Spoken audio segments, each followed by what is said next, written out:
Hi everyone, this is Keila Calver from cleverpacks.co.uk, and I'm bringing to you this multi-facet box. I know it's not a new concept, but I thought it looked absolutely gorgeous with the papers that we have this inside the lines. Let me just show you guys. This is a free paper from our Sale-A-Bration, and I was just looking for the best one to actually play with this box here. This is this little box. It starts almost like a square box, but when you actually mark them, they become this little details. And the great thing about when you have different shapes is that when the light bounces in it, you see the darks and the lightness of it. I love how this one shows up. If you decided to go and actually paint the paper to match your colors, feel free to do so, but I had quite a lot to go on, and then I thought, no, I'm gonna leave it plain, leave it to your imagination. So I'm gonna show you how we put the box together. And this paper for the box is 6 3/4 by 9 1/2. What I'm gonna do, I'm gonna use my trimmer for this. And you understand, because we have some angles to play with once the main scores are done. I'm going to start on the short side because this is going to guide us how to get all the pieces that we needed to be just to the right score line, so we actually get the effect at the end of it. On this part, I want it to be upside, so this is how I want it to be. Yes, this way. So I'm going to use this on my right.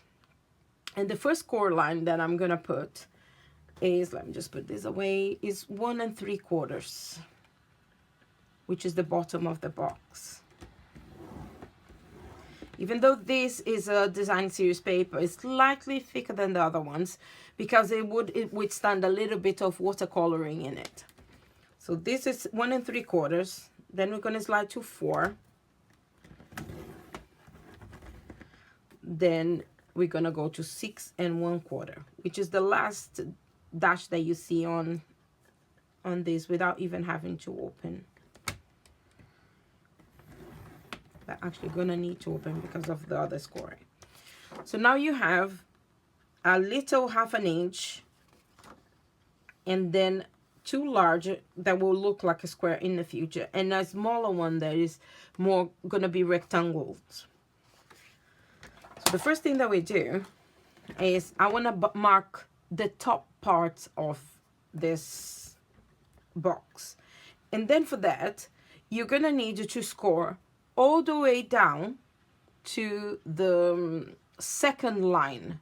Okay, so ignore the first one, but you go all the way down. Okay, so let's do this. The first score one on the top is 2 1/4. So remember, we're going to score just up until the second line. 2 1/4. Then we go to 4 1/2. Then we're going to go to 6 3/4. Just right here. Second line only. Then we're going to go to 9.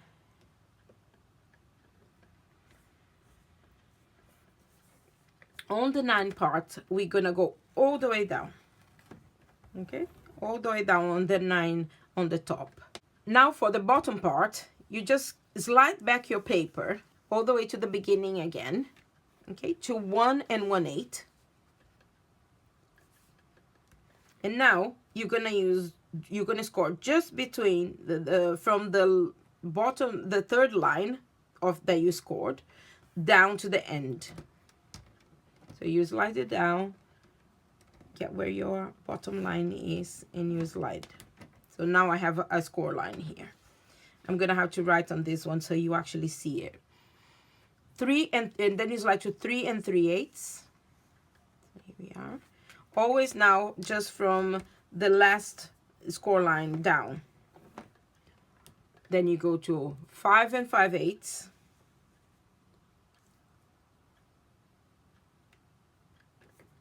And then you score down. 7 7/8.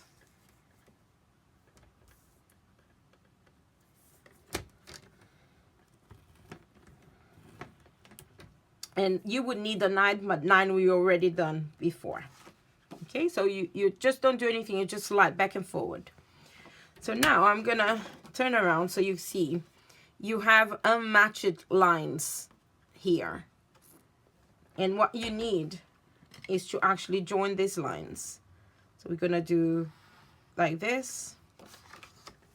And just get this down here. Here. And you're using the line that you scored all the way to the second, to the one on the bottom. Just making this so you actually see what that is that we're doing. Same thing here and here. So that's how it's gonna look when we actually score them back. It's very hard to see in this paper because of the light and how it is. So I'm just gonna make pencil marks on it so I can actually see where I'm going when I'm scoring with you guys. You can easily take these pencil marks afterwards. Yeah, so you just don't need to keep them. That's why I'm using the pencil anyway, so I can actually find out everywhere that I need to go. Okay, so let me now, I'm gonna use the ruler actually, because I remember doing this, trying to do this on this using the trimmer, and I couldn't see where I was going with this. Let me just reuse my ruler and my scoring tool to go fetch my ruler. So here is my ruler, and I'm going to actually use the smaller part of it. Tends to go, but be careful because this is design series paper, so if you push too hard you end up with no with a cut in the paper instead of just the scoring. You need to apply a bit of force because here you don't have the grooves that you usually have with the scoring tools.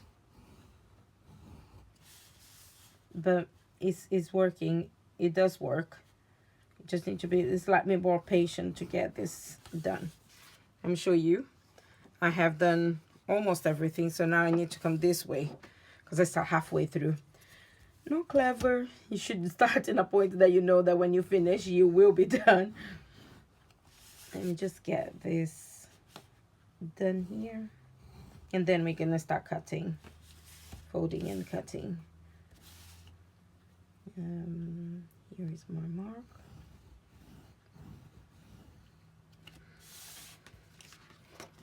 Yes, now I have all of the marks that I need throughout to make the box happening.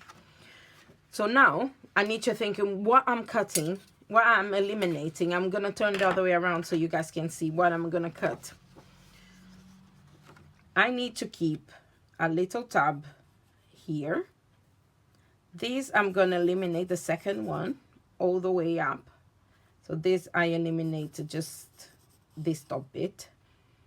This second one I need to keep as well a little bit to fold inside, and the rest is gonna go. This one I'm keeping the whole of it. Now these ones I'm gonna have to trim a little bit, all of them, some of them. So I'm gonna play as I go along, but we're gonna cut on every single bottom part here. Okay, so let's just go on and do that. Here I'm just eliminating because there is a pattern on the other side. It's harder to see it. And here we're gonna eliminate this little rectangle. Actually, I'm just gonna nudge here already. Same thing here. Nudge and out with the rectangle. This second part is completely out.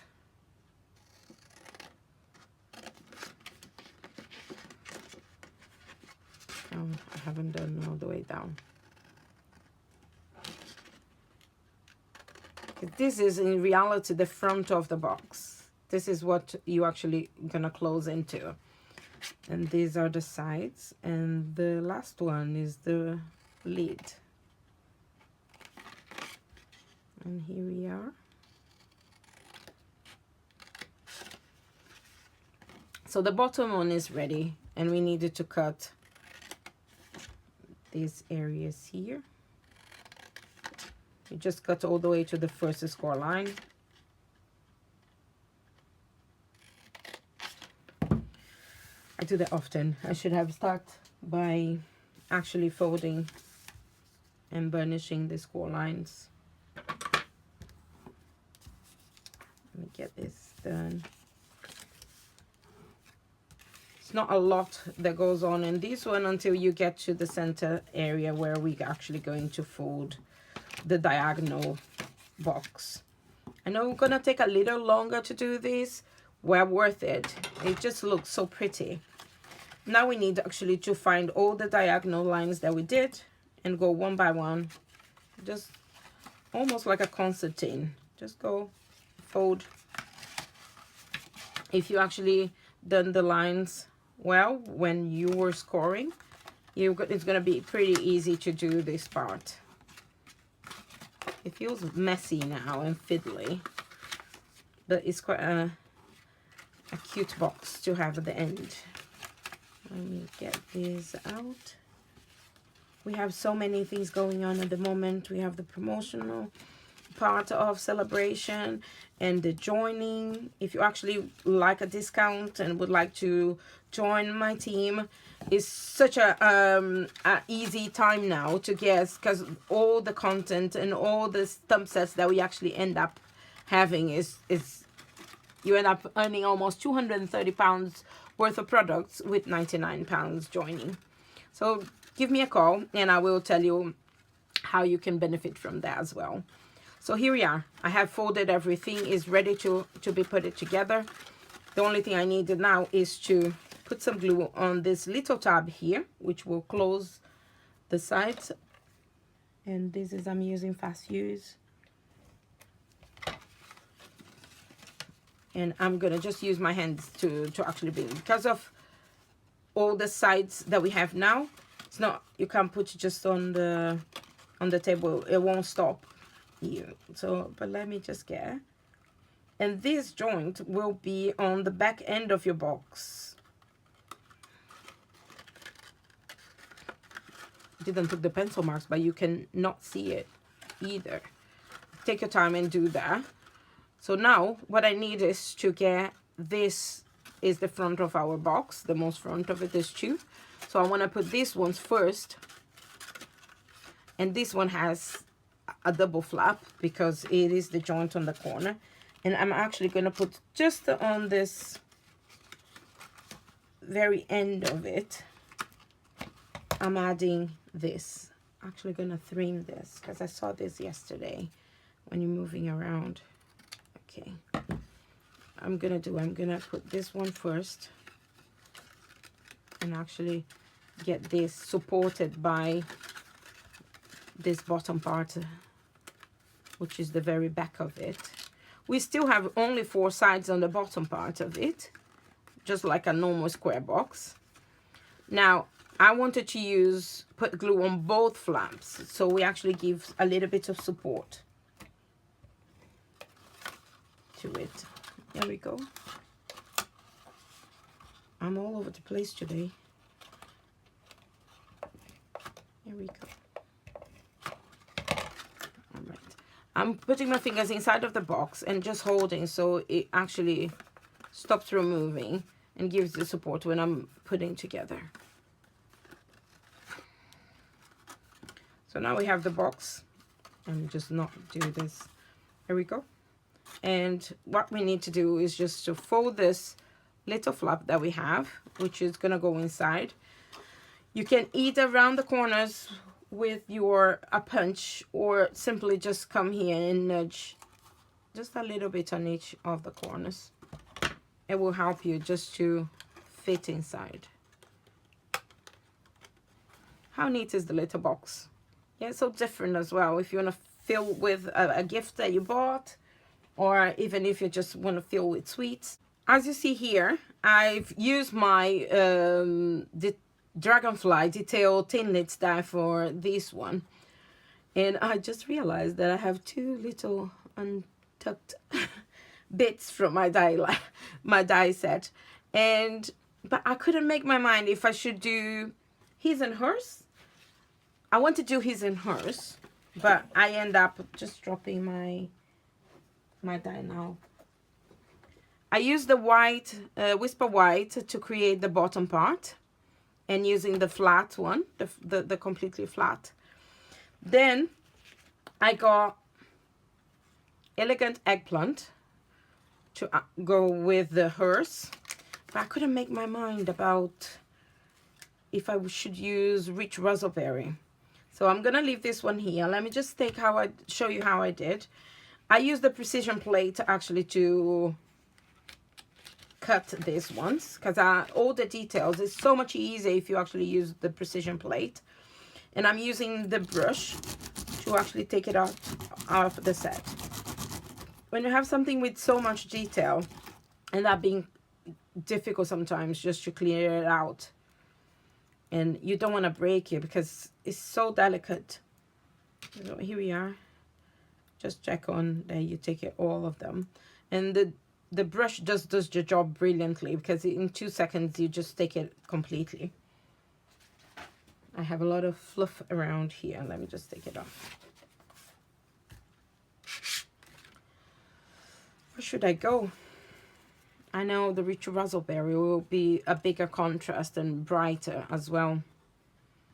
Yes, I'm gonna go with Rich Raspberry. I love eggplant, Elegant Eggplant. So with the Rich Raspberry, I chose the sweet sugar plum to go on the base of it, so a lighter color. If you realize I have, let me just squeeze a little bit here. I've used a little bit of the aqua painter with this one. And if you haven't used the aqua painter before, I suggest you actually get your hands on this, because it's so nice to watercolor with them. So I have Rich Raspberry and Sweet Sugar Plum now available here. And what I wanted to do is just play with both colors. I just drop a little bit of thing here, and I actually came with a brush, just giving a little bit of color underneath. Okay. I always start with a lighter color. I find much easier to control when the paper is already wet, just to add a little bit of the darker color afterwards.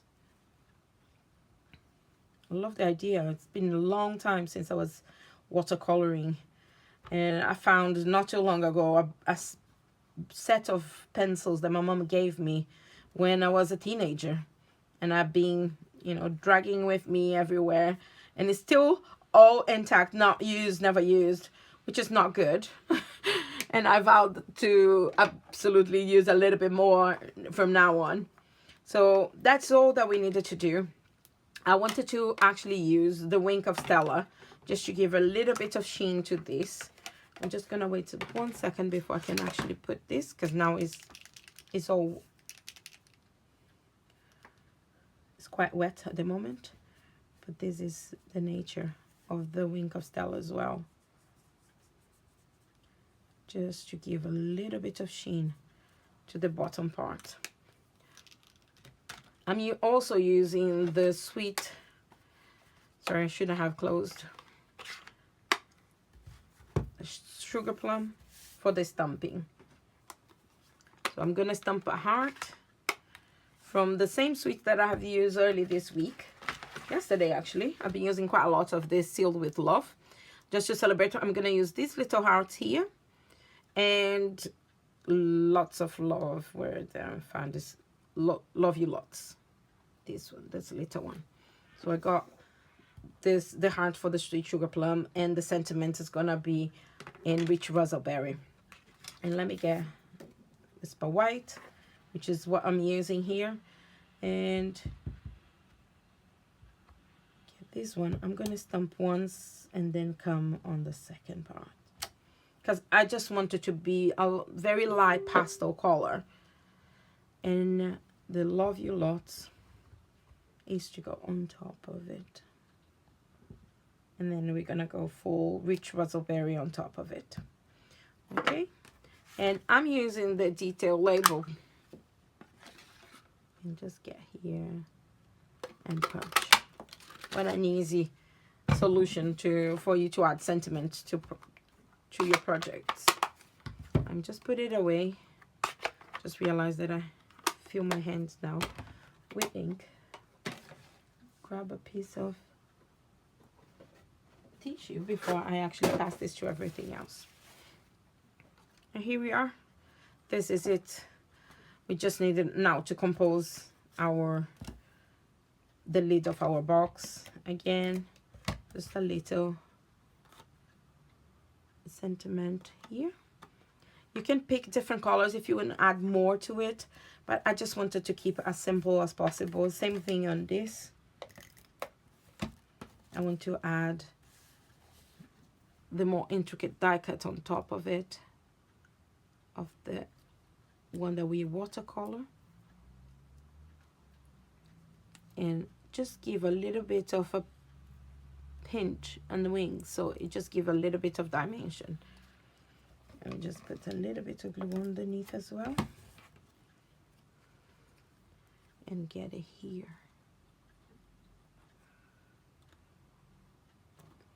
What about his and hers?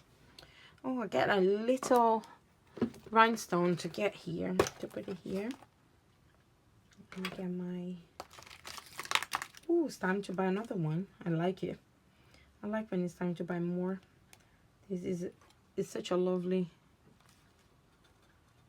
just to add a little bit of bling into our box. It's very delicate. You can actually embellish as much as you want, or even color in if you have a little bit of time. And I love the idea of his and hers. I love the rich raspberry. It's much brighter than the other color that I had chosen. I'm glad that I chose this one. This paper is free, and if you want to get your hands on it, you need to spend £45. And you can actually choose this one as one of your free celebration. But I have a special treat today, and I have a pack of this paper to give away to people that share or put a comment on this video. And that goes, I can only send things to the UK, the Netherlands, Austria, France, and Germany. Sorry guys, I'm in the UK.